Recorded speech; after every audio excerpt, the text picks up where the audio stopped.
My work for HYPERCLAY involves a water type feature sculpture with no water, but sort of referencing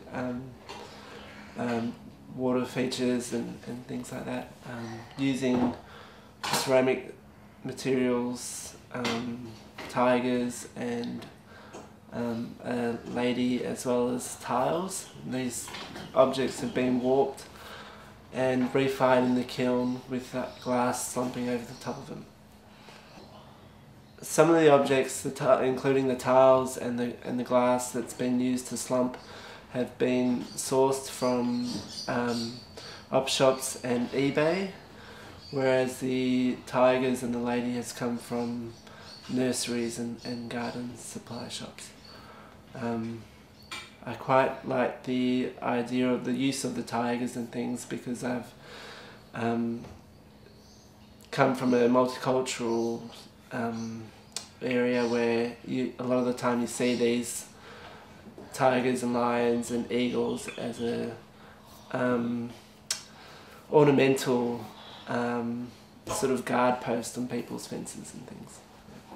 My current practice at the moment uses ready-made ceramic objects. With these ceramic objects, I refire them in the kilns.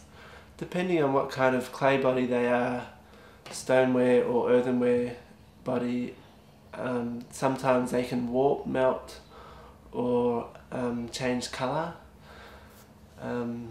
If taken up to really high temperatures, an earthenware plate can melt into a glaze, for example.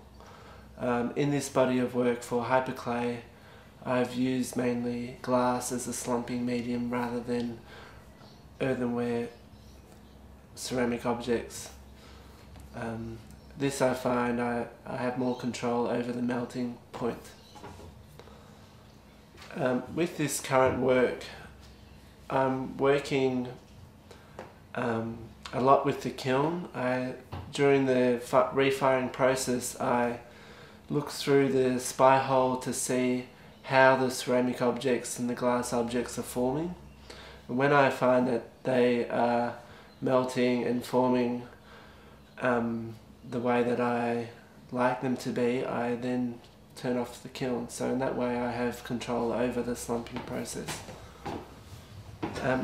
With my work, I collect ceramic objects from op shops and eBay and second-hand shops, and I choose pieces that appeal to me.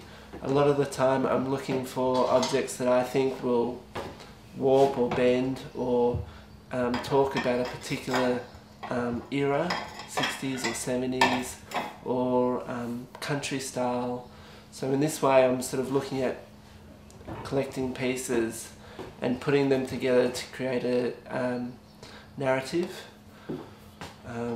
And whilst I put them together, I think about how they will form prior to the firing process, and how they will change during the firing process. Some objects melt because of their clay body. A low-fired clay body taken to high temperatures will melt, whereas depending on also how the ceramic objects are placed in the kiln, if they're propped up on angles, it encourages warping and bending. As you can see in HYPERCLAY with the tiles that I've used, I've placed them on different angles to encourage the warping and bending of these objects. Even though these tiles are a stoneware body, they can still bend and warp through the firing process. When the clay reaches a pyroplastic stage in the firing process, it can bend and warp if it's encouraged to do so.